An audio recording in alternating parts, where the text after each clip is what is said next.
Bonjour. Est-ce que tout le monde m'entend?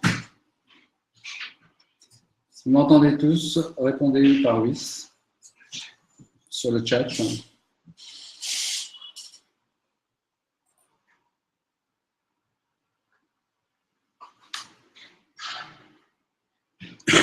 Pardon. Bon, apparemment, ça fonctionne bien. Donc, je me présente, je m'appelle Nathan Aman et je suis prof de physique et biophysique en prépa PACES et fondateur du site NetExam. Donc, on va parler un petit peu de ce qu'il faut faire en PACES pour passer une très bonne année et se retrouver en P2, ce que je vous souhaite. Donc, en fait, il y a 10 commandements, plus 1. Le premier, alors histoire d'attendre un petit peu que tout le monde se connecte à 18h, parce qu'on avait prévu en fait l'horaire à 18h. On va tout simplement vous présenter les modalités de fonctionnement du webinaire. Donc tout en haut à droite, vous avez le chat, donc, ce qui est en mode de fonctionnement en ce moment. Vous avez les questions, la rubrique questions, c'est là que vous devez vous connecter pour poser vos questions. Le sondage éventuellement si j'en fais un.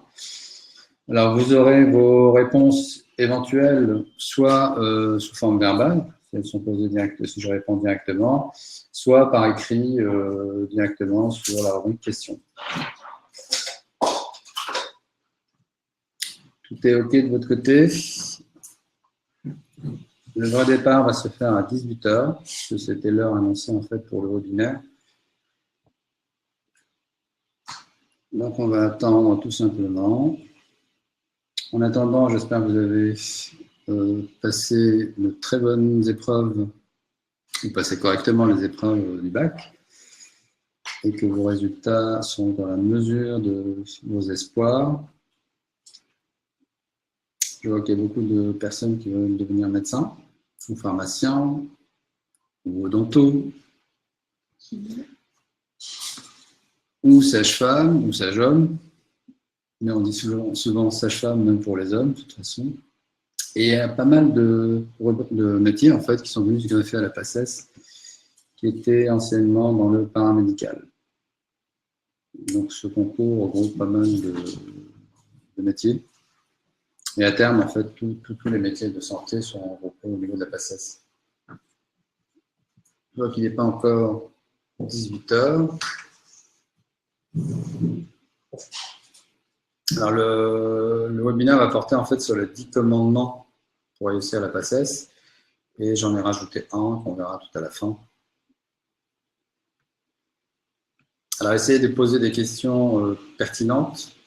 Alors, si d'aventure vous avez une question qui a été posée et que vous la voyez sur votre écran, votez tout simplement pour la question pour que vous n'ayez pas à la répéter tout simplement. Et nous, au niveau de la modération, on s'arrangera pour que les questions les plus pertinentes, les plus demandées, les plus répétées, soient celles auxquelles on va répondre tout simplement.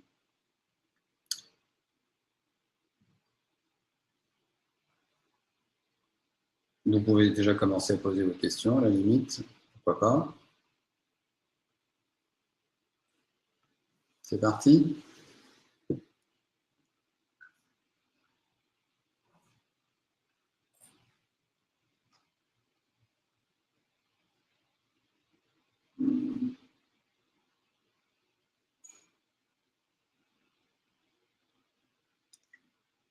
Pour l'instant, pas de questions.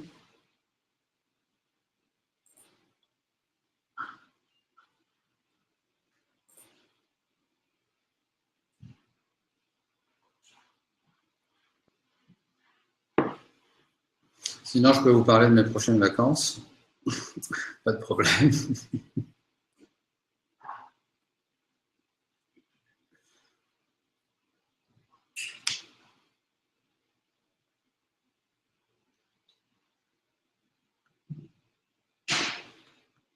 Il est 17h55. Théoriquement, les questions devraient commencer à arriver.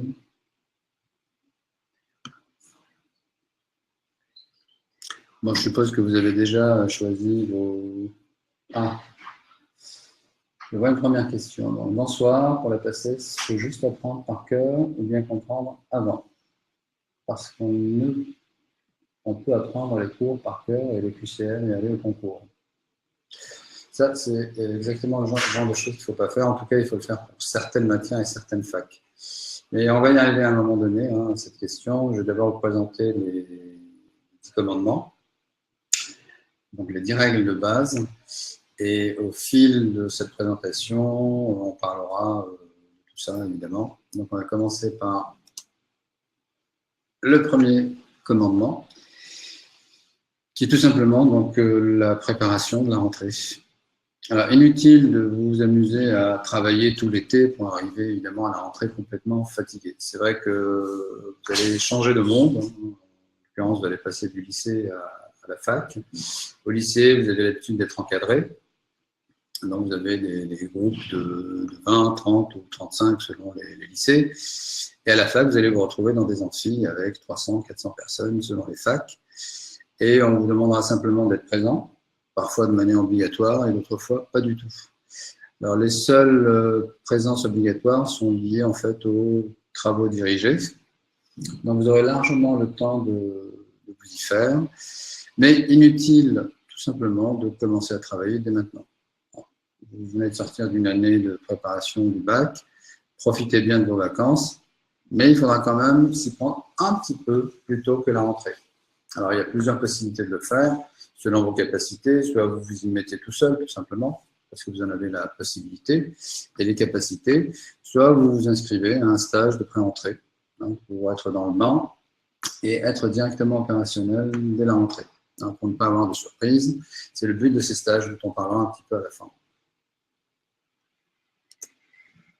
Le deuxième principe, le deuxième commandement. Alors, vous avez certainement acquis des méthodes de travail, hein, une méthode qui vous est propre, une façon de réguler la journée, de caler tout ça avec vos distractions, vos activités annexes, connexes, et vous avez une façon de prendre des notes. Alors, c'est vrai qu'au lycée, la plupart du temps, la prise de notes est un petit peu imposée parce qu'il y a un rythme qui est lent. Le prof attend, hein, que vous ayez fini avant de passer à autre chose. Là, vous allez arriver dans un monde où ça ne se passe pas du tout de la même façon. Vous avez un cours magistral en fac. Alors, certes, vous avez des diapos qui sont exposés, hein, qui sont projetés. Vous avez les commentaires du prof. Parfois, c'est des commentaires détaillés par rapport aux diapos qui sont projetés. Et d'autres fois, ce sont tout simplement des lectures de ces diapos, ce qui, à mon sens, n'apporte pas grand-chose. Mais bon, certains profs procèdent de cette manière. Alors, vous allez prendre des notes. Soit pour compléter les diapos, vous avez eu au préalable, mais de manière incomplète, histoire de vous obliger un petit peu à participer au cours, à venir au cours en amphi. Soit vous avez tout simplement un cours magistral sans forcément avoir trop de détails, et ce sera à vous, hein, de noter tous ces détails. Donc, si vous avez une méthode pour prendre des notes qui marche très bien, avec laquelle vous êtes à l'aise, bah, gardez-la. Ne vous imposez pas une autre méthode et qui va vous demander du temps d'adaptation et qui va forcément correspondre à provoquer une perte de temps. Donc, il y a plusieurs façons de prendre des notes, soit de manière manuscrite directement, soit sur l'ordinateur, soit en combinant les deux avec un enregistrement au dictaphone. Donc, la seule règle en fait qui vaut et qui est important de respecter, c'est de garder votre méthode si vous en avez une. Ça permettra d'aller plus vite et de ne pas avoir à vous adapter à autre chose. Et si vous n'en avez pas, il faudra évidemment en avoir une, en créer une, en adopter une pour aller très vite. Le troisième commandement. Alors, vous allez vous retrouver dans des facs avec un nombre d'étudiants plus ou moins important. Alors, au lycée, vous avez évidemment l'habitude de travailler en groupe parce que ce sont des petits groupes. À la fac, en médecine, en PACES, il faudra absolument éviter de s'isoler. C'est impératif. Alors, d'abord, ça permet de se tenir au courant de ce qui se passe, de prendre la température de ses concurrents, entre guillemets, de se mettre au courant tout le temps, en fait, de ce qu'il y a comme info à ingurgiter. hein, aussi bien au niveau des cours qu'au niveau administratif, etc. Et deuxième règle, en dehors du fait qu'il ne faut pas s'isoler, il faut absolument intégrer un petit groupe de travail. 2-3 personnes avec qui vous avez des connivences, avec qui vous entendez très bien, pour créer tout simplement une émulation. Alors en plus de l'émulation, ça permet d'éclaircir certaines questions que vous n'aurez pas compris, par exemple, pendant le cours. Vous répondrez à des questions que d'autres membres du groupe se poseront, et inversement. Donc ça permet d'éclaircir certains points pendant cette petite séance ou ces grandes séances de travail. Alors au départ, elles vont être un petit peu courtes, et puis après, évidemment, au fil du semestre, vous aurez forcément à augmenter votre temps de travail, et donc la possibilité d'avoir des réponses à des questions que vous n'avez pas pu poser en amphi. D'ailleurs, dans certaines facs, on ne peut pas poser des questions, hein, sauf à la fin du cours. Et comme évidemment, il y a beaucoup d'étudiants, parfois le prof s'en va sans forcément vous laisser la possibilité de les poser. Ça, c'est pour le troisième commandement. Voyons voir ce qui se passe au niveau du quatrième. Alors, le quatrième est capital, parce que c'est là que va se déterminer tout simplement votre réussite ou votre échec. En dehors, évidemment, de votre capacité de travail, il est impératif tout simplement de travailler régulièrement. Donc, ne vous dites pas, je vais rester 3 semaines sans rien faire, et puis après, la 4e semaine, je vais bosser H24. Ça ne sert strictement à rien, parce que d'abord, vous accumulez du retard, et ensuite, travailler une semaine non-stop, histoire de rattraper le retard, il y a forcément saturation, donc il y a une mauvaise qualité de travail et une mauvaise assimilation. Alors, n'oubliez surtout pas que la PACES est une course de fond. Donc, comme on dit, qui veut aller loin doit préserver sa monture. Donc, il est important de commencer de manière régulière le travail et faire en sorte, et ça c'est difficile à faire, mais petit à petit on y arrive, c'est de travailler en fait de manière régulière toutes les matières dans la semaine. Si vous arrivez dans la semaine à potasser tous les cours que vous avez eu à la fac, c'est déjà quelque chose de très positif. Donc, évitez tout simplement de travailler par à-coups et de rester de longues périodes sans travailler telle ou telle matière et de vous dire tout simplement je vais la retravailler par la suite à fond. À fond, c'est vraiment pas ce qu'il faut faire.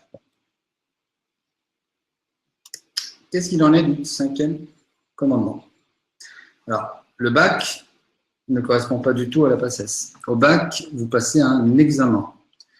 Donc, à la limite, si vous faites une impasse sur tel ou tel chapitre, c'est pas très grave, entre guillemets. Alors, ça va baisser votre moyenne, mais si vous avez compensé en travaillant correctement d'autres matières, vous arriverez toujours à avoir la note qu'il faut pour avoir votre examen. Et donc, votre PODAN, votre bac. Là, il s'agit d'un concours. Le moindre point est important. Donc, en principe, aucun cours n'est inutile.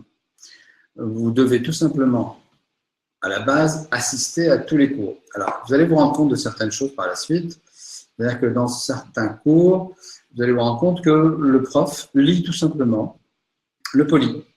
Alors, comme vous n'êtes pas analphabète, bien entendu, ça ne vous apporte pas grand-chose. S'il n'y a pas de commentaires détaillés du cours, pas très important pour vous. Donc, ce sera seulement à vous de juger. Moi, je vous en parle simplement. Si votre présence au niveau du cours apporte quelque chose ou pas. Si vous ressortez aussi vierge que vous êtes rentré, c'est une perte de temps pour vous. Conséquence, je vous conseille de prendre les 2 heures de cours, ou l'heure et demie de cours, ou l'heure de cours, d'aller en bibliothèque et de travailler le cours tout seul. Si au niveau de l'amphi, vous n'avez qu'une simple lecture des diapos. Alors, juste une petite note d'humour. Inutile donc de faire des calculs de probabilité. Vous allez voir que vous avez du 5 qui est mieux donc de biostatistique, où vous aurez le loisir de vous amuser. Donc, partez du principe que tout est tombable et que vous n'avez absolument pas à mettre de côté quelques chapitres que ce soit. Alors évidemment, la PACES, c'est un travail très soutenu pendant tout le semestre. Vous allez faire pas mal de sacrifices, mais ne vous coupez pas du monde. Essayez quand même d'avoir une petite vie sociale. Alors, ce sera évidemment un petit peu différent de ce que vous faisiez auparavant, mais ça ne vous empêchera pas de pratiquer votre sport. C'est très bon pour le physique, bien entendu, pour être en forme. C'est bon pour le moral, ça permet de s'oxygéner. N'hésitez pas à aller de temps en temps au cinéma, de faire des sorties, comme vous aviez l'habitude de le faire, mais sans excès, pour 2 raisons. D'abord, ça prend du temps, donc ça, ce sera au détriment, évidemment, de votre travail, et puis ça fatigue. C'est-à-dire que si vous faites des sorties régulièrement le soir, le lendemain, dites-vous bien que vous ne serez pas opérationnel pour quoi que ce soit. Puis bon, il y a les réseaux sociaux, évidemment, tout ça, ça prend du temps, ça bouffe du temps, c'est assez chronophage. Il y a le petit copain, la petite copine, j'ai envie de vous dire, si vous avez un copain ou une copine, demandez un break d'1 année, entre guillemets. Non, je blague. Il faut juste tempérer les choses, tout simplement. Donc, n'hésitez pas à vous octroyer des moments de détente, hein, tout simplement pour que le physique et le mental suivent pendant tout le semestre. Certains sont de gros dormeurs, d'autres pas. Donc, respectez tout simplement vos besoins en sommeil, hein, pour maintenir le rythme. Et puis, bon, il y a des gens qui aiment bien travailler la nuit et qui sont opérationnels le lendemain, mais la plupart du temps, hein, pour la plupart des mortels, quand on travaille sans relâche comme ça, en planchant vraiment jusqu'à 2h, 3h du matin, parfait, on est content de soi, on va dormir, mais le lendemain, la journée est un petit peu perdue, hein, on est un petit peu dans le coltard, comme on dit, et donc ça ne sert pas à grand-chose. Donc, respectez bien vos heures de sommeil, essayez d'établir un rythme et une hygiène de vie que vous devrez respecter évidemment pendant tout le semestre, le premier comme le second d'ailleurs. Si vous pensez que c'est trop dur et qu'il y a trop de sacrifices, dites-vous bien que vous vous investissez pendant 1 année pour une carrière qui pourra peut-être durer 40 ans, 50 ans. Qu'est-ce que c'est qu'une année sur une carrière, pour une carrière de 40-50 ans? Donc voilà le raisonnement qu'il faut tenir. Et bien entendu, tout dépend de votre volonté, de votre motivation. C'est celle-là qui est capitale. Alors, d'autres vont venir du lycée en étant très bons, en se considérant comme tels. Alors, vous allez avoir peut-être un bac avec mention très bien, mention bien. D'accord, c'est parfait. Et n'oubliez pas qu'il ne s'agit pas de passer ici un examen, mais un concours. Et 1/10 de point, ça peut tout simplement vous empêcher d'avoir votre concours. Donc, il faut rester humble, tout simplement, et éviter de se surestimer, parce qu'il s'agit d'un concours. Vous êtes très bon, parfait, mais il y en a d'autres qui sont peut-être meilleurs que vous. Et dans ce cas-là, ils peuvent passer devant. Et là, ce serait un petit peu regrettable de ne pas être reçu à cause de ce manque d'humilité. Le 8e commandement. Alors, vous allez avoir des phases de travail très importantes, des phases de doute, c'est inévitable. Même ceux qui ont passé le concours et qui l'ont eu du premier coup sont passés par là. Donc, c'est tout à fait normal. La seule chose qu'il faut se dire, c'est que les autres vivent exactement la même chose et qu'il n'est pas question pour vous de renoncer. Sauf si, évidemment, par la suite, vous constatez que vous n'êtes pas fait du tout pour ça. Auquel cas, c'est un autre problème et il ne s'agit pas de la même chose. Donc là, c'est par rapport à quelqu'un qui est vraiment motivé, qui veut absolument passer en P2 et qui traverse des phases de doute, de remise en question. Donc, accrochez-vous, c'est essentiel. Alors, le quartier gagnant. Qu'est-ce que j'appelle le quartier gagnant? Vous allez décider de travailler. Alors, ne travaillez pas de façon désordonnée. Il y a 4 phases à respecter lorsque vous voulez travailler une matière. Définir d'abord votre objectif. Ne soyez pas très gourmand sur une séance. Par exemple, ne vous dites pas, je vais avaler tout le chapitre de bio du dev ou tout le chapitre d'électrostatique en physique ou autre. Travaillez par partie. Définissez votre objectif. Voilà, vous vous dites, je veux travailler la moitié de ce chapitre ou les 3/4, ou éventuellement, si le chapitre n'est pas très très important, le chapitre entier. Mais quand ce sont des gros chapitres, évitez ce genre de choses. Donc, définissez bien votre objectif, planifiez-le. Dites-vous, je dois le faire en combien de temps? En 1 heure, en 2 heures, en 3 heures, peut-être en 2 jours, si le chapitre est très gros, etc. motivez-vous et exécutez surtout la tâche que vous êtes définie. Il ne s'agit pas à tous les coups de se dire voilà, je vais faire ceci. Si vous ne respectez pas vos objectifs en les exécutant, en tout cas en mettant tout en œuvre pour y arriver, tout ce que vous préparez évidemment comme plan ne servira strictement à rien. Et donc ça aussi, c'est primordial. Vous allez voir que si vous vous mettez à ce genre de raisonnement en respectant ces commandements dès le départ, vous allez rapidement prendre le pli et ça va devenir quelque chose de tout à fait naturel et vous serez ainsi prêt, vraiment prêt le jour J. Et le 10e commandement, le précepte majeur, je vous laisse le lire. Il s'agit tout simplement de s'entraîner, s'entraîner, s'entraîner. Alors, vous allez avaler des quantités énormes de connaissances. Vous les avalez, vous pensez les avoir assimilées. Mais si vous ne vous entraînez pas, donc sur des QCM, puisque les épreuves se font sous forme de QCM, pour les 99%, il y a une petite partie qui est sous forme rédactionnelle en SHS, vous devez vous entraîner pour restituer tout simplement les connaissances que vous avez accumulées. Et la seule façon de faire, c'est de faire des QCM. Alors, je vais vous montrer évidemment ce qu'on peut faire et comment procéder par la suite pour la discussion. Le 11e commandement, alors c'est la question que tout le monde se pose, faut-il ou pas s'inscrire à une prépa? Alors, il n'y a pas de règle en fait particulière dans ce domaine, c'est tout simplement selon les personnes, selon les capacités de chacun. Certaines personnes auront besoin de le faire, d'autres n'en auront pas besoin, et même ceux qui n'en ont pas besoin éprouvent le besoin tout simplement de s'inscrire parce que quasiment tout le monde est inscrit en prépa. Alors, il y a plusieurs façons de le faire. Déjà, pour la mise dans le bain, la mise en condition, il y a ce qu'on appelle les stages de pré-entrée. Donc, ça se déroule courant août, deuxième moitié d'août. Il s'agit donc fac par fac, tout simplement, d'essayer de vous mettre dans le bain. Donc, vous allez avoir tout simplement un petit rappel de ce que vous avez fait en terminale, essentiellement en maths, parce que les outils mathématiques, bien entendu, selon les facs, les mathématiques ne sont pas indispensables. Ensuite, il y a le début du programme de physique et des autres matières, la bio, la bioche, etc., qui sont abordées, tout simplement pour vous éviter d'être totalement perdu lors de votre premier cours en amphi. Vous allez voir, ça va changer énormément. Vous n'êtes plus dans une petite salle de classe avec 30 ou 35 camarades, mais tout simplement en amphi avec 300, 400, voire 500 personnes selon les facs. Alors, il y a ce qu'on appelle les prépas classiques, où vous avez tout simplement du présentiel, donc vous êtes inscrit à telle fac, on vous propose donc une reprise des cours, un entraînement, avec des QCM bien entendu.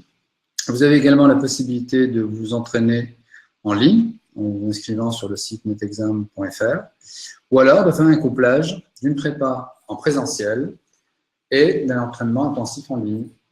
Alors la seule prépa qui fait ça, c'est tout simplement CPCM. Donc connectez-vous sur le site de prépacpcm.com et vous aurez toutes les infos. Ou inversement, connectez-vous sur NetExam et vous aurez évidemment l'information dans l'autre sens. Comment choisir? Alors là, vous êtes maître à bord, mais je vous propose en fait 4 critères qui vont permettre de choisir CPCM NetExam. À vous de décider par la suite, tout simplement parce que CPCM NetExam vous offre un encadrement à effectif réduit, avec des enseignants évidemment compétents et à l'écoute, un intranet dédié pour être en contact permanent avec l'équipe d'enseignants, donc via des mails, pour poser vos questions, lesquels profs vous répondront directement dans votre boîte mail. Un coaching, et c'est bien la seule prépa qui fait ça, un coaching assuré donc par un spécialiste, pour vous apprendre à travailler, à exploiter votre potentiel, et on va vous mettre tout simplement dans les meilleures conditions de travail. Et avec cela, la prépa en présentiel est couplée avec un accès illimité donc à NetExam pour consulter tout simplement des ressources et faire ainsi un entraînement intensif, interactif. Alors, vous aurez droit à des QCM, des annales et des concours blancs avec classement, ce qui vous permettra évidemment de mesurer à vos concurrents. Voilà, les grandes lignes en fait que vous devez respecter, tout simplement pour mettre toutes les chances de votre côté. Alors, voyons voir les questions maintenant. Bonjour Laura. Alors, est-ce utile d'assister au tutorat proposé par la fac si l'on fait une prépa? Je vous l'ai dit tout à l'heure, s'entraîner, c'est quelque chose de capital. Faire une prépa, c'est déjà un entraînement. Donc, c'est un apport de ressources qui vont permettre de vous tester, de vous entraîner. Et si vous faites le tutorat, c'est encore mieux parce que vous aurez encore des ressources supplémentaires. Donc, n'hésitez pas à y aller. Surtout que maintenant, les tutorats sont bien faits dans la plupart des matières, dans la plupart des facs. Franchement, n'hésitez pas une seconde. Quant à la deuxième question, donc bonjour Magali. Alors, je voulais savoir si vous avez déjà eu des ST2S. Si oui, ont-ils réussi le concours? Pour être honnête, pas du tout. Donc, je ne vais pas vous mentir. Je n'ai pas spécialement eu connaissance du bac lié à ces personnes-là. Alors, peut-être que oui, peut-être que non.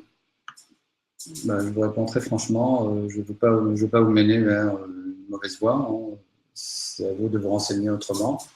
Il faut vous dire simplement que la plupart des gens qui sont inscrits en prépa, en fait en PACES, ont un bac S. Alors, il y en a qui ont eu un bac ES. Donc, à vous vraiment de voir de plus près. Voilà, j'espère avoir répondu à votre question.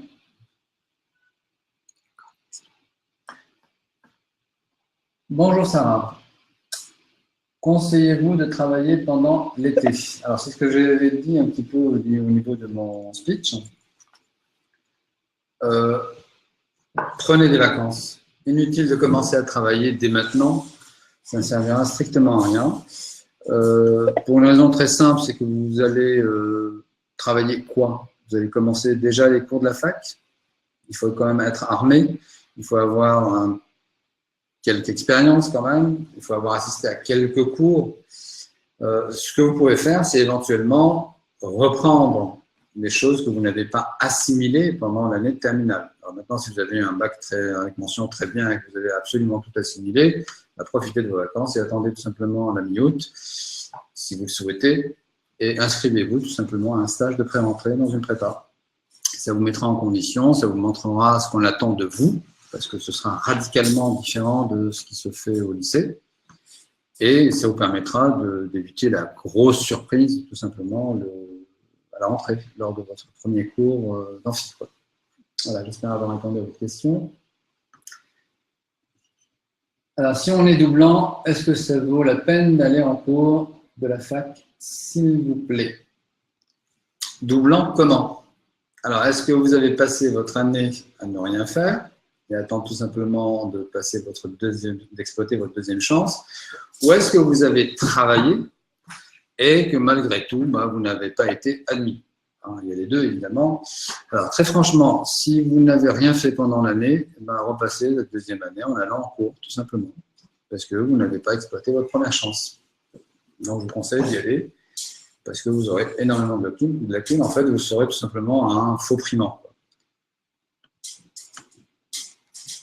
Et si, par contre, juste pour terminer cette question, pour répondre complètement à cette question, si vous avez vraiment travaillé pendant l'année et que vous n'avez pas été admis, essayez tout simplement de voir les parties qui vous ont un petit peu échappé et assister simplement à ces cours-là. Alors, n'oubliez pas que parfois, il y a certaines nouveautés dans les cours, selon les années. Des chapitres qui disparaissent, d'autres qui apparaissent. Ça, c'est à voir évidemment au cours de l'année. Alors, est-ce que le stage de pré-rentrée du tutorat est indispensable? Un stage de pré-rentrée est important parce que ça vous permet vraiment d'être dans le bain. Maintenant que vous le fassiez dans une prépa privée ou au tutorat, c'est à vous de décider tout simplement selon vos capacités et selon vos souhaits. Mais vous pouvez toujours évidemment faire les deux. L'un n'empêche pas l'autre. Est-il nécessaire d'acheter un livre de QCM, de PACES ou un livre avec des fiches UE par UE? Alors, si c'est des livres, sachez qu'il n'existe pas de livre spécifique à chaque fac, malheureusement. Pour une raison très simple, c'est qu'il y a à peu près une quarantaine de concours à la fac, en France plutôt, hein, par rapport au CHU, et il y a quasiment 40 programmes différents. Donc, aucun livre ne peut avoir la prétention de prendre en compte tous les programmes de tous les CHU. Alors, pour certaines facs, ça existe, mais la règle de base, c'est que ce n'est pas forcément valable pour toutes les facs. Alors, pour les fiches, vous pouvez toujours les acheter, évidemment, aux étudiants qui ont réussi l'année d'avant. Ça, c'est une possibilité. Mais il faut vous assurer que c'est des fiches de qualité. Ça, c'est très important. Et parfois, on peut avoir des surprises parce que le programme a tout simplement changé. Donc, renseignez-vous avant d'acheter des fiches qui coûtent quand même assez cher et qui peuvent parfois engendrer des petites surprises, quoi. Voilà pour la question. Quelle est la matière la plus difficile ou qui demande le plus de travail? Là, j'ai envie de dire que ça dépend de la personne, ça dépend de la fac. Alors évidemment, si vous avez décidé d'aller à Paris 5, à Paris ou dans d'autres facs, en province, peu importe, si le module du E3 est assez costaud, disons que c'est la matière qui va demander le plus de travail. Mais pour choisir ce genre de fac, sauf si vous n'avez pas le droit, la possibilité de faire autrement quand vous êtes en province, évidemment, vous allez avoir quelques surprises. Donc, faites en sorte de choisir la fac, mais c'est déjà fait puisque vos vœux sur APB ont été exprimés. Donc, faites en sorte d'aller dans la fac qui correspond plus à votre profil. Les facs vraiment scientifiques sont à éviter si vous avez l'habitude de travailler uniquement par cœur et que au niveau des sciences dures, comme on dit, vous n'êtes pas très à l'aise. Mais quoi qu'il en soit, quelle que soit la fac, quelle que soit la matière, le plus important, c'est le travail. C'est ça, le point capital, en fait. Même si vous n'êtes pas très fort en sciences et que vous vous débrouillez dans les autres matières, vous pouvez toujours compenser en faisant en sorte de ne pas être noyé, tout simplement noyé en physique, par exemple, ou en biophysique. Donc ça, c'est propre à chaque personne. Donc, quel est le module le plus difficile à Paris 6? Alors, Paris 6, c'est l'une des facs les plus équilibrées, en fait. Tous les modules, toutes les UE se valent.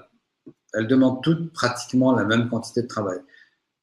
Il y a du par cœur, il y a des sciences, donc c'est un très très bon dosage. C'est l'une des facs les plus équilibrées d'ailleurs, puisque c'est la plus demandée, tout simplement, parce qu'il y a un bon dosage des différents types de matières. Quelles notions de terminale sont indispensables pour bien suivre en PACES? J'ai tout simplement envie de vous dire que la seule chose que vous allez utiliser de ce que vous avez fait en terminale, c'est les maths. Le reste, vous pouvez tout simplement oublier. Donc, vous devez arriver avec des bases solides en maths. Et encore une fois, cela dépend évidemment de la faculté dans laquelle vous êtes inscrite, ou inscrit plutôt. Et pour le reste, vous allez découvrir un tout autre monde. Donc, la bio, ce sera tout autre chose. Vous aurez de nouvelles matières, la biochimie.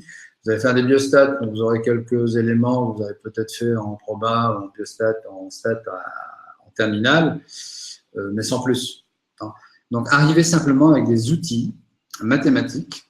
Donc, il faut savoir dériver, intégrer, résoudre une équation, faire vos calculs le plus naturellement du monde sans avoir de difficultés.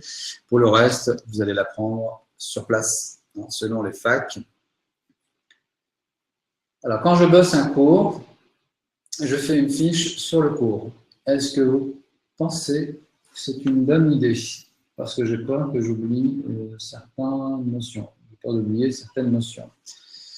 Il est impératif de faire des fiches. Dès que vous assistez à un cours en amphi, si vous pouvez le faire le soir même, alors évidemment, parfois c'est un peu difficile parce qu'on a eu 2-3 cours différents, dans des matières différentes dans la journée. Donc, repasser en revue tous les cours la même soirée, c'est un peu dur. Mais quand c'est possible, n'hésitez pas à le faire. Reprenez votre cours, classez tout simplement les connaissances à avoir à votre façon. Vous avez certainement fait des fiches, évidemment, au lycée. Mais si vous ne l'avez pas fait, parce que ce n'est pas franchement indispensable, le lycée, bah, il faut apprendre à le faire, tout simplement, parce que c'est indispensable. Alors, travailler avec des fiches, si c'est vous qui les avez faites, c'est très bien. Travailler avec des fiches que quelqu'un d'autre a fait, c'est déjà moins bien, pour une raison très simple, parce que tout simplement, quand vous allez synthétiser vos cours, vous allez déjà assimiler une partie du programme, en tout cas tout ce que vous mettez en fiche. Donc, évitez de travailler avec les fiches des autres, sauf si elles sont super bien faites, vous pouvez vous adapter évidemment facilement. Pas d'autres questions pour l'instant? Non?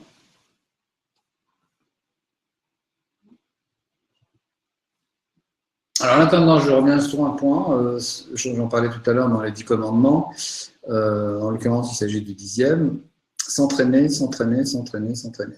Donc, il faut absolument, à chaque fois que vous en avez la possibilité, c'est-à-dire une fois que vous avez assimilé votre cours, en tout cas, vous pensez l'avoir fait, bah, essayez de restituer tout simplement ces connaissances. Alors, vous aurez, si vous êtes inscrit en prépa, des QCM qui vous seront proposés.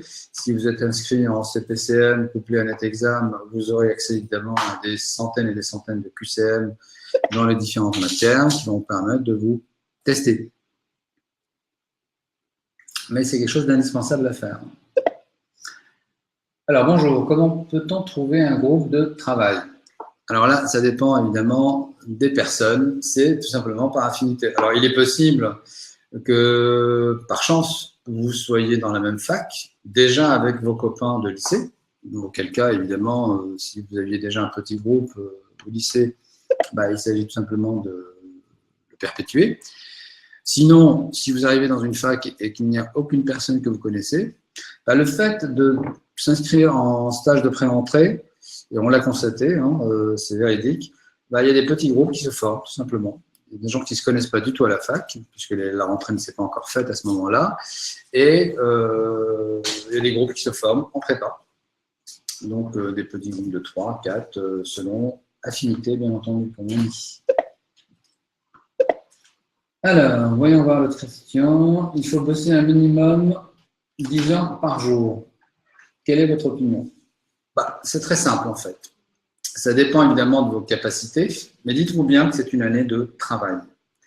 Alors, je vous disais tout à l'heure, il faut quand même rester humble, dans la mesure où même si vous considérez que vous êtes très bon, n'oubliez jamais qu'il s'agit d'un concours, et qu'un concours, il s'agit en fait d'être parmi les premiers. Donc, si vous êtes très bon, qu'il y en a un autre qui est meilleur que vous, qui a simplement un 10e de point de plus que vous, bah, il passe devant.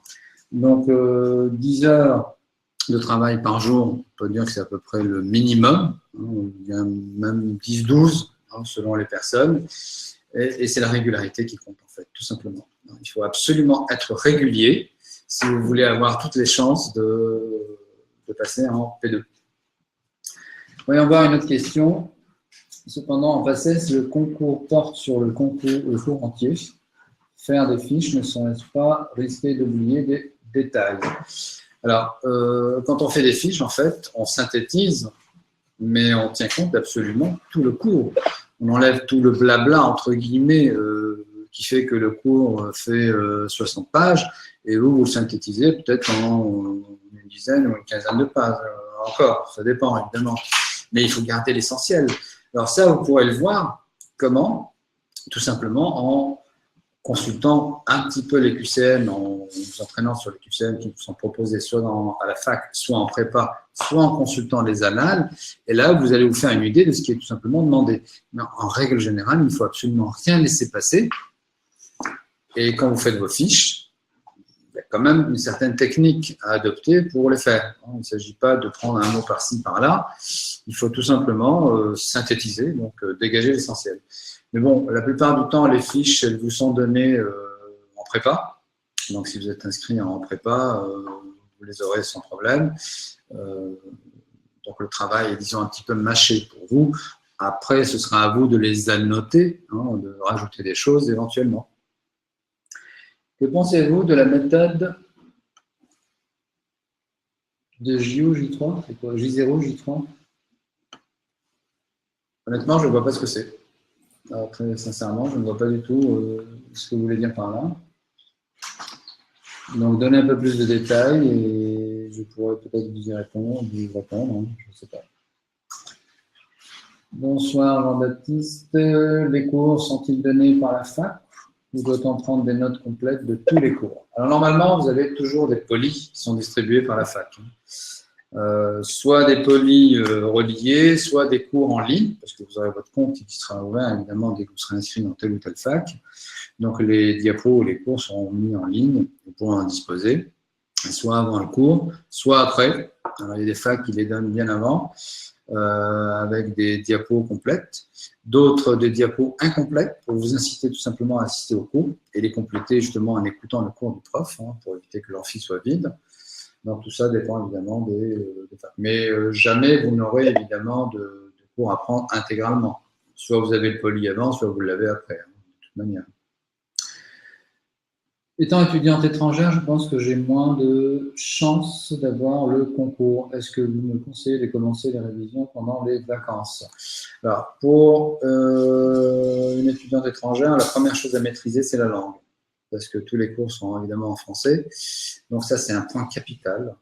Je dirais que c'est la condition sine qua non. On peut être très très bon ou très bonne, c'est une fille, dans telle ou telle matière, mais si vous n'arrivez pas à comprendre ce qui est dit en français, cela risque de poser problème. Mais à la base, il n'y a pas de raison que vous ayez moins de chance que d'autres. C'est une question de travail, tout simplement. Alors Magali, avoir un ordinateur est-il indispensable? Je dirais que oui. D'abord, vous en avez besoin pour vous connecter sur votre compte au niveau de la fac, hein, pour travailler là où vous voulez, évidemment, et essayer de récupérer vos cours sans problème. Et puis même pour classer tout simplement vos fiches. Si vous les faites, faites-les proprement. Ne faites pas des fiches brouillons que vous êtes obligé de réécrire à chaque fois ou qui sont tout simplement illisibles. Donc, travailler avec un ordinateur, de toute façon, maintenant, c'est indispensable. Seulement, si vous travaillez sur un ordinateur, évitez de mettre Facebook ou Twitter en connexion continue, quoi, tout simplement. Donc, si vous travaillez dessus, évitez d'être dérangé, quoi. Et puis, de toute manière, si par exemple vous inscrivez à CPCM, vous aurez besoin de votre ordi pour travailler sur la partie NetExam. Vous vous connecterez sur les ressources en ligne qui vous permettront de faire des QCM, chapitre par chapitre, de faire des concours blancs avec un classement et traiter des annales en temps imparti, hein, comme une condition réelle, tout simplement. Donc, l'ordinateur, je dirais qu'il est indispensable. Bonjour Yann.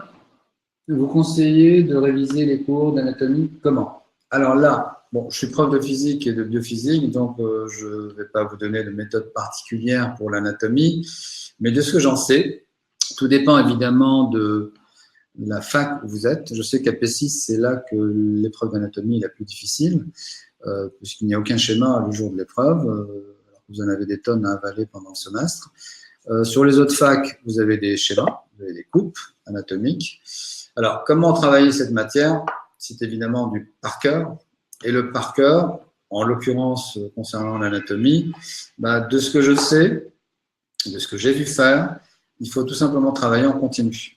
Donc, vous faites vos fiches au fur et à mesure des cours auxquels vous avez assisté et relisez-les à n'importe quel moment de la journée. Mettez-les comme livre de chevet, mettez-les dans les toilettes. Des petites fiches dans les toilettes, ce sera toujours quelque chose, un gain de temps de toute manière. Mais en fait, je vous dis ça tout simplement parce qu'il faut être dedans en permanence. Alors, vous pouvez très bien apprendre un chapitre au début du semestre. Si vous ne le revisitez pas en permanence, de manière régulière, à la fin du semestre, c'est comme si vous ne l'aviez tout simplement pas appris. Alors, en fait, la méthode J3, J7, J21, J30 et J60 et la fréquence on voit un cours. Hein. Est-ce que c'est une bonne méthode? Moi, j'ai la mienne que je propose à mes étudiants. En fait, il n'y a pas de J0, J3 ou J7. C'est un travail régulier qui doit être fait dans la semaine. C'est-à-dire tous les cours faits dans la semaine doivent être revus dans la semaine. La semaine d'après, on fait la même chose que les nouveaux, etc. Au quart du chemin, on reprend tout tout simplement tout ce qu'on a fait la première fois. Donc, ce ne sera pas du J0, mais du J15 ou du J20. On va dire ça comme ça. Vous l'appelez comme ça, moi je l'appelle autrement. Disons qu'au quart du chemin, on reprend tout ce qu'on a fait depuis le début, tout en continuant sur le deuxième quart à assimiler les autres cours exactement comme on l'a fait pour le premier quart. Arrivé à mi-chemin, on continue sur le troisième quart parce que ce sont des nouveautés et on reprend tout simplement en parallèle, bien entendu, tout ce qui a été fait dans la première moitié. Ainsi, tout en avançant pendant le semestre, vous faites vos révisions. Et arrivé au jour J, vous serez tout simplement prêt.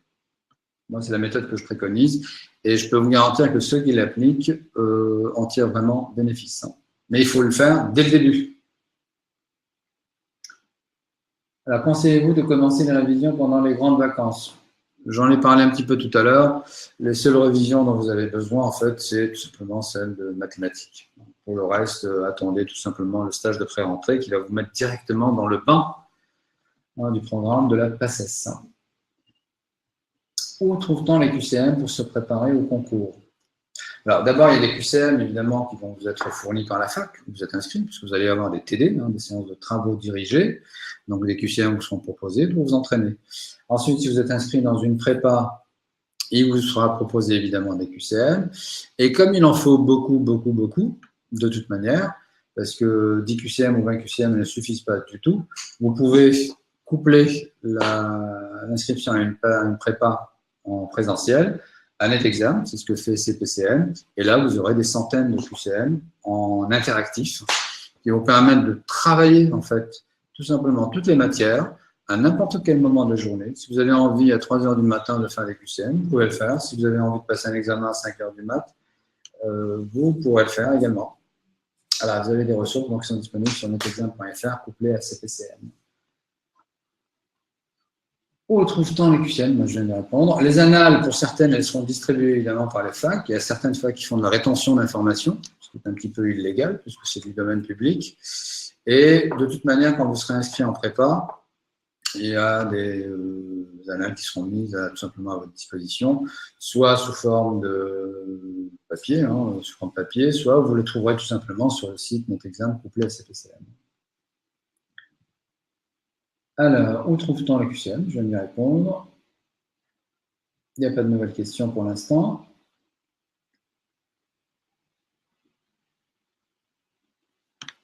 J'attends vos questions.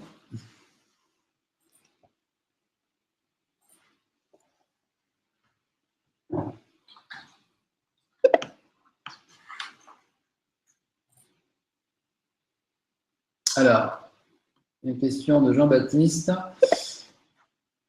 Mais s'ils ne sont pas inscrits en prépa, mais en tutorat, donnent-ils aussi des QCM? Absolument. Ils ne donnent pas des QCM pour vous entraîner, ils font passer tout simplement des concours blancs.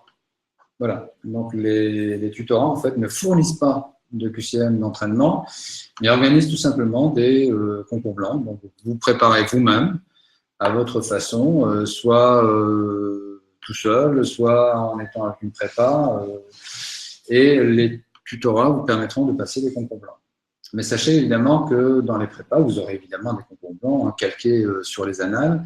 Vous pourrez le faire aussi en ligne sur netexam.fr ou coupler les deux tout simplement, netexam.fr, CPCM. Ce qui est la formule idéale, puisque vous aurez des profs en dur, donc vous aurez comme ça en face, et à qui vous pourrez poser des questions, et vous aurez évidemment la possibilité de vous entraîner beaucoup, puisqu'il y aura beaucoup de QCM mis en ligne, et des QCM qui vous seront donnés évidemment dans les prépas. Peut-on poursuivre un sport? C'est même conseillé.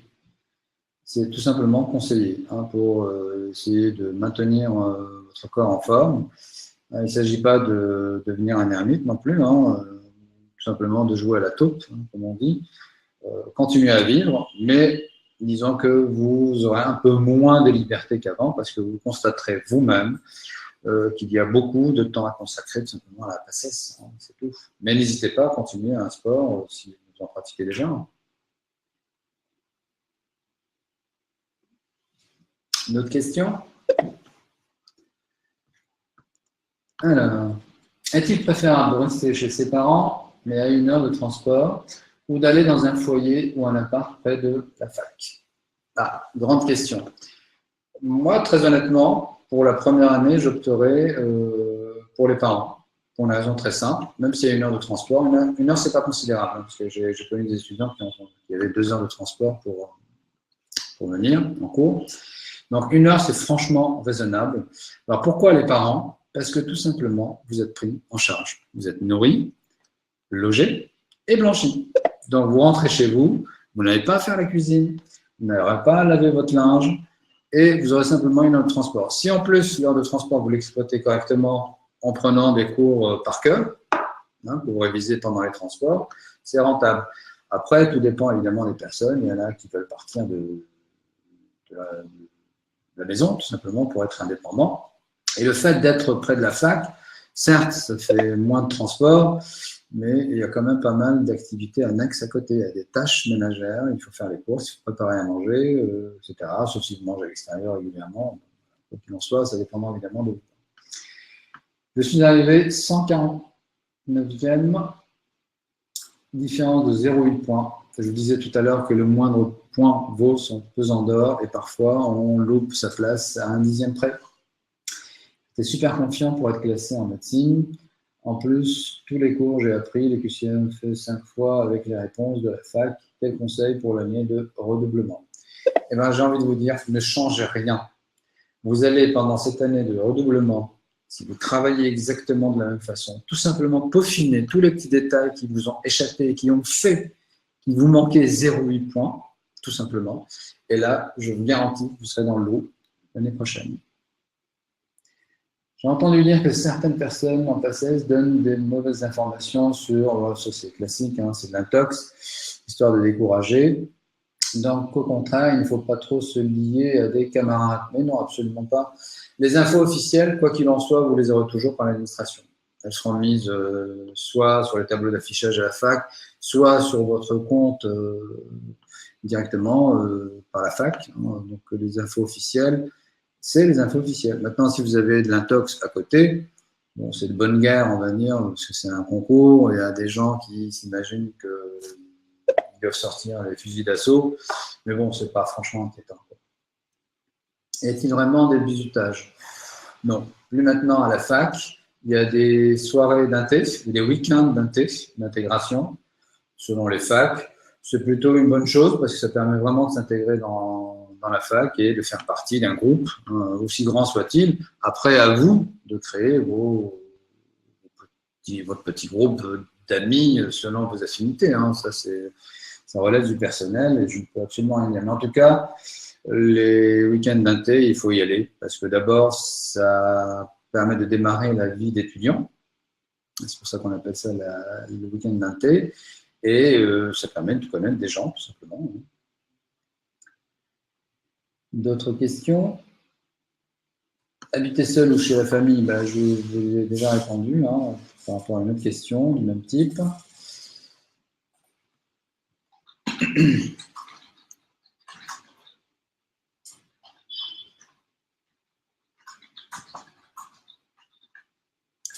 Pas de questions pour l'instant.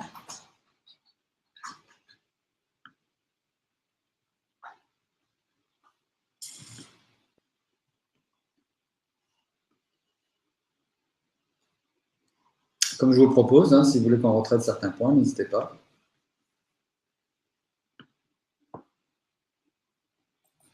Et si vous venez d'arriver, que vous venez de vous connecter, n'hésitez pas une seconde.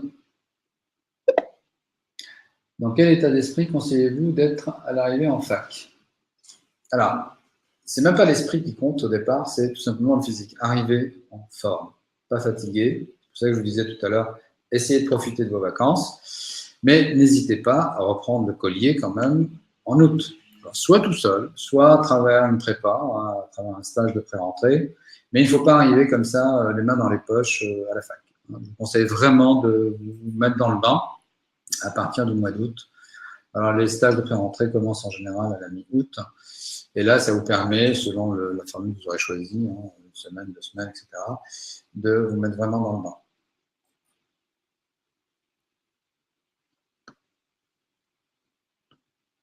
Et profitez bien de vos vacances, en tout cas. C'est indispensable.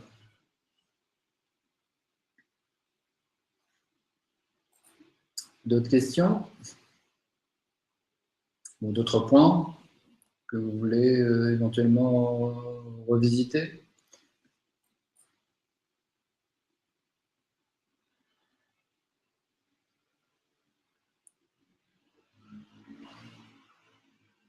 J'attends vos questions. Alors, je donne juste un petit conseil pour choisir votre prépa. C'est à vous de le faire, hein, de toute façon. Mais il y a certains critères, en fait, à prendre en compte, tout simplement. Certaines prépas fonctionnent avec des groupes de 40, 50. Si vous aimez la foule, hein, n'hésitez pas une seconde pour y aller. Ce sera quasiment de l'abattage. Hein, vous n'aurez pas la possibilité de poser des questions à votre guise. Choisissez plutôt des prépas qui proposent des petits groupes. Hein, ça permet vraiment de travailler en petit comité, hein, et vous donner la possibilité tout simplement de poser des questions, parce que c'est primordial. Alors, si vous reproduisez tout simplement au niveau de la prépa ce qui se passe déjà quasiment à la fac, hein, c'est-à-dire l'impossibilité de poser des questions, mais ça n'a strictement rien. Alors, est-ce que j'ai apporté des réponses à vos questions?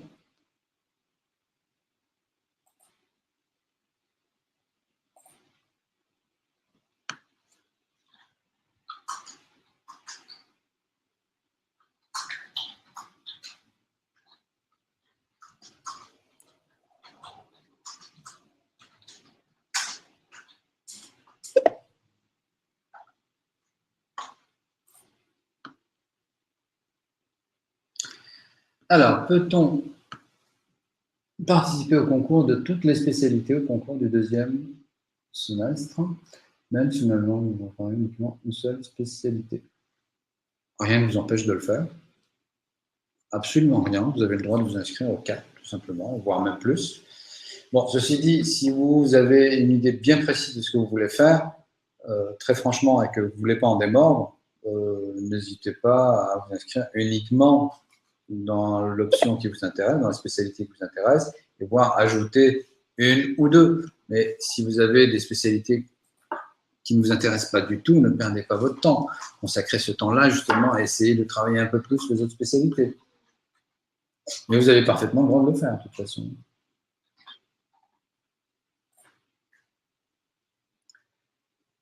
Doit-on faire un classeur de fac et un classeur de prépa, ou plutôt tout mélanger en rangeant chapitre par chapitre? Moi, je vous conseillerais de faire la séparation, mais après, ça dépend évidemment de la méthode de travail de chacun.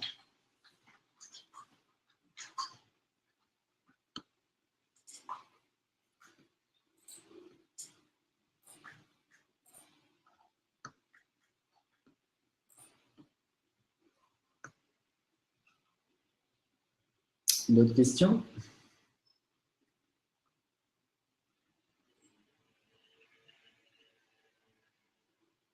Si vous voulez que je revienne sur d'autres points, n'hésitez pas. À Nice, on dit souvent que la prépa est très chronophage. Doit-on aller à tous les cours de la prépa au risque de perdre du temps sur son travail personnel? Alors c'est vrai que ça va prendre du temps. Bon, si vous choisissez une prépa qui possède un centre à côté de la fac, c'est déjà un gain de temps. Mais dites-vous bien une chose, si vous venez en prépa, c'est pas simplement pour faire de la présence, c'est pour travailler. Et donc c'est déjà un travail de fait. C'est-à-dire qu'en fait, vous avez un travail préliminaire qui est fait, et donc c'est un gain de temps. Donc plutôt que de passer 5 heures chez vous sans aucune heure de transport et passer 5 heures pour réviser un chapitre, le fait de venir, admettons, avec une demi-heure, voire une heure de transport, ça n'arrivera pas vraiment, en prépa, le travail et les explications seront données en une heure, on conviendra avec moi évidemment que c'est quand même un gain de temps. Après, ça dépend de ce que vous en faites de la prépa. Si vous l'exploitez correctement, là, c'est vraiment très bénéfique. Peut-on s'inscrire sur cet examen sans être inscrit au CPCM? Alors, je serais tenté de vous dire oui, mais je vous conseille vraiment de le faire via CPCM, tout simplement parce que vous avez les deux. Après, ce sera tout simplement à vous de décider.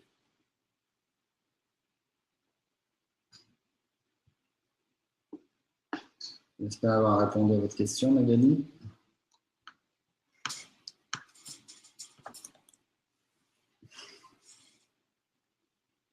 D'autres questions?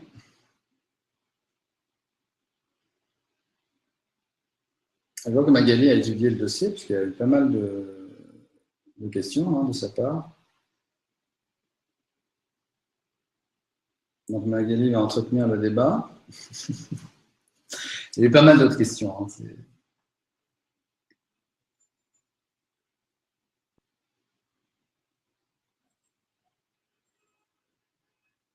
Quant au côté chronophage, en fait, dont on parlait tout à l'heure par rapport à la prépa, en fait, c'est la PACES qui est chronophage. C'est pour ça qu'il faut absolument s'organiser et ne pas perdre son temps. Donc, c'est une question de méthode, d'organisation. C'est très, très important. Même si vous ne faites pas de prépa et que vous faites simplement la fac, il faudra vous organiser de telle sorte que votre temps soit vraiment, vraiment utilisé de manière rationnelle et que ça vous porte, disons, bénéfice. D'autres questions?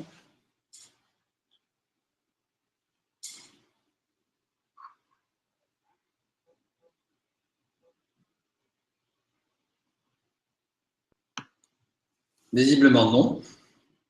Ça y est, tout le monde a eu réponse à ses propres questions, soit en les ayant posées, soit tout simplement en ayant profité des réponses données à d'autres questions.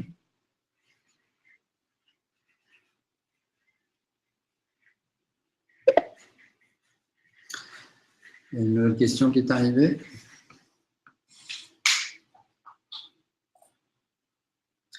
Alors, quand j'étais en première année, certains le prof de l'UQCM était fausse. On est parti voir le prof, mais il n'accepte pas ses erreurs. Que faire?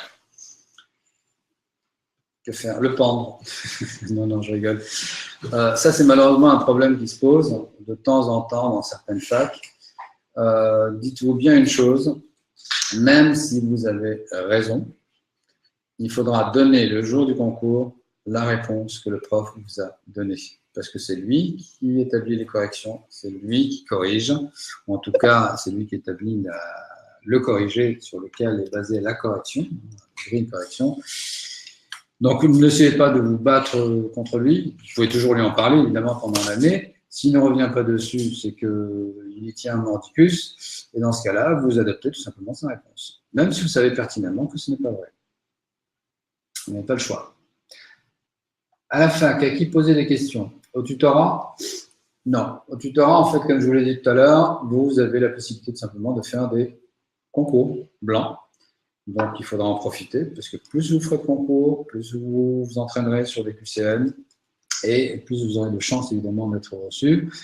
Quant aux questions, vous aurez, selon certaines facs, la possibilité de les poser aux profs d'amphi, quand c'est possible, si vous l'avez en chair et en os, parce que vous avez évidemment des cours en visio, c'est-à-dire que vous avez un amphi où le prof y est en chair et en os, et d'autres amphis où vous avez un écran de télé, tout simplement, pour le voir faire son cours. Donc, vous n'avez évidemment pas la possibilité de poser des questions. Et sinon, vous avez toujours vos profs de TD. Alors, à propos des TD, malheureusement, tout le monde n'est pas logé à la même enseigne. Vous allez avoir des dizaines et des dizaines de groupes, selon l'importance du nombre d'inscrits à la fac. Alors, je vais combiner la réponse avec la question qui vient d'être posée. Est-il utile de participer aux ED? Absolument. Alors, comme je vous disais, tout le monde n'est pas logé à la même enseigne. Il y a des profs de TD qui sont très bons. Quel cas, évidemment, les étudiants qui vont le voir vont vraiment en profiter de sa science, entre guillemets, et d'autres qui sont mauvais, et en général, ils terminent avec une salle relativement vide, parce qu'ils n'apportent strictement rien. Alors, à une époque, on pouvait choisir ses groupes, donc ses profs, et puis maintenant, dans la plupart des facs, il faut présenter une carte d'étudiants pour entrer dans le groupe correspondant qui vous a été attribué au départ. Donc, allez-y au départ et essayez de voir vous-même si ça vous apporte quelque chose ou pas. Si vous sentez que ça ne vous apporte absolument rien et que c'est une perte de temps pour vous, je vous conseille tout simplement d'essayer de récupérer les corrigés, si c'est possible, ou en tout cas de combiner ça avec un étudiant de votre groupe. Une fois c'est vous qui y allez, une fois c'est lui, vous avez les corrigés de tous les TD, essayez de travailler tranquillement chez vous, si le prof nous apporte strictement rien. Mais il faut y aller au départ. Et quand vous avez un très bon prof, quand vous avez la chance d'avoir un bon prof de TD, ne lâchez pas, allez-y jusqu'au bout. Voilà, Cyrine, la réponse à ta question.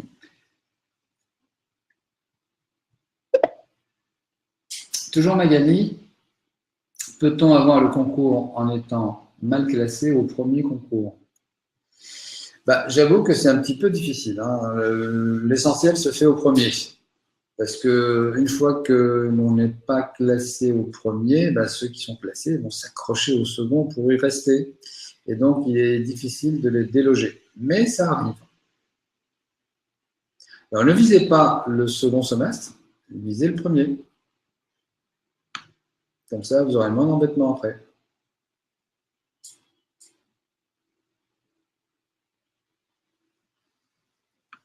D'autres questions?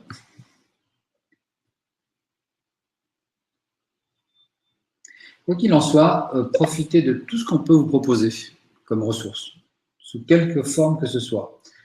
Mais ne vous amusez pas tout simplement à accumuler des ressources et à ne pas les exploiter. Ça n'a strictement aucun sens. Vous allez vous retrouver avec des tonnes de choses à la maison, sur votre bureau, et vous allez tout simplement déprimer parce que vous n'y touchez pas.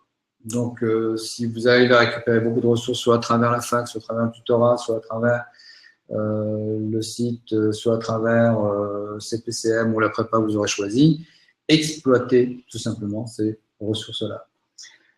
Alors, la prépa ne remet les fiches de cours que quelques semaines après le cours magistral. Comment réviser le cours en attendant?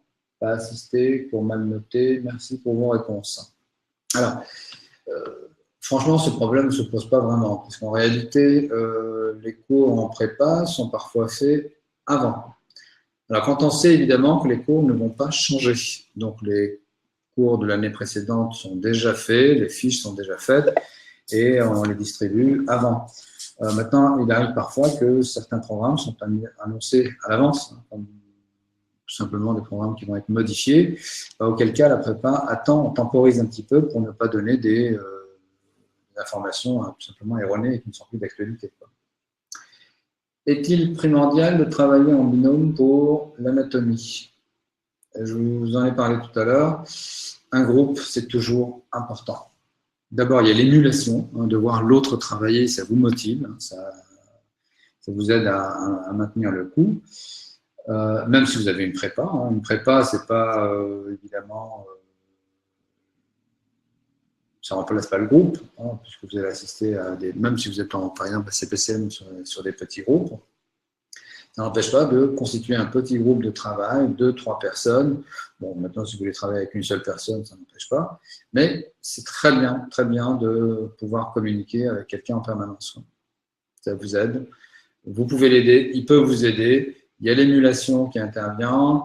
Il y a des infos que lui peut avoir que vous ne pouvez pas avoir et inversement. Donc, c'est quelque chose de très important. Alors évidemment, on ne se met pas en groupe avec n'importe qui, il faut qu'il y ait des affinités, sinon ça n'a strictement aucun intérêt. Voilà pour la question en rapport avec le binôme.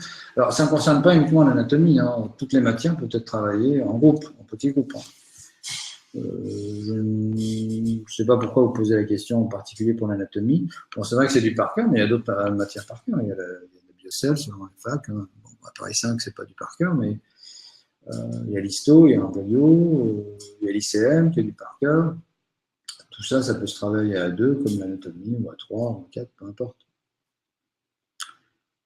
Voilà pour Cyrine. D'autres questions?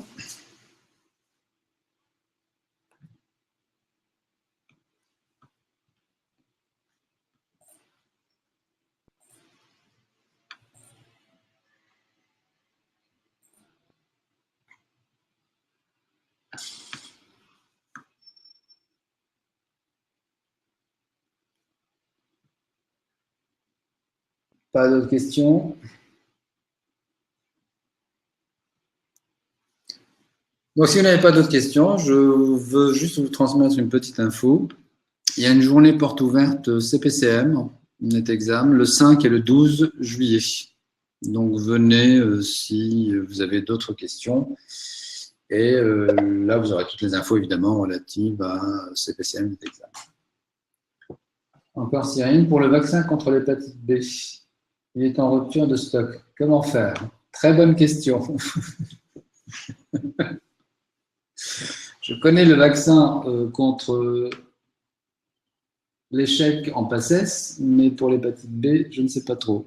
Je ne sais pas pourquoi vous me posez cette question. Comment? Pour leur stage. Pour le stage. Ah, mais elles auront le temps. Bah oui. Vous aurez le temps d'ici là. Ne vous inquiétez pas, le stock sera constitué, surtout s'il devient obligatoire. Puisqu'il en est question actuellement au gouvernement. Il y a 3 vaccins actuellement obligatoires. Ils veulent faire passer le nombre à 11 ans, dont l'hépatite B. Donc d'ici là, ne vous inquiétez pas, vous aurez votre petite dose, Cyrine.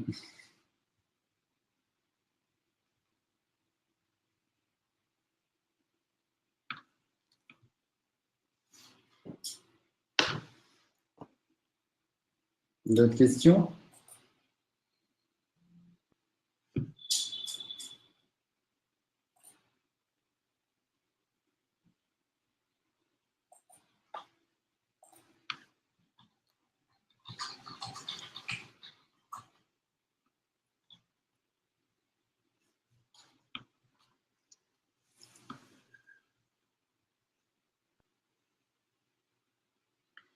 Alors après l'hépatite B, peut-être qu'il y aura des questions sur la météo de cet été, je ne sais pas.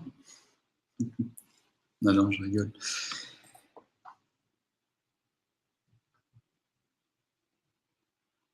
Alors, on va clôturer donc ce chat, si vous n'avez pas d'autres questions. Donc, j'espère avoir apporté les réponses que vous attendiez, tout simplement. Et je vous souhaite très bonne route. Déjà, bon, plein succès pour le bac, c'est la première phase. Et puis, j'espère que vous aurez vos vœux en priorité. Et peut-être qu'on se rencontrera pendant l'année, si vous êtes inscrit en prépa. Voilà. Donc, n'oubliez pas la journée porte ouverte. CPCM Net Examen, les 5 et 12 juillet.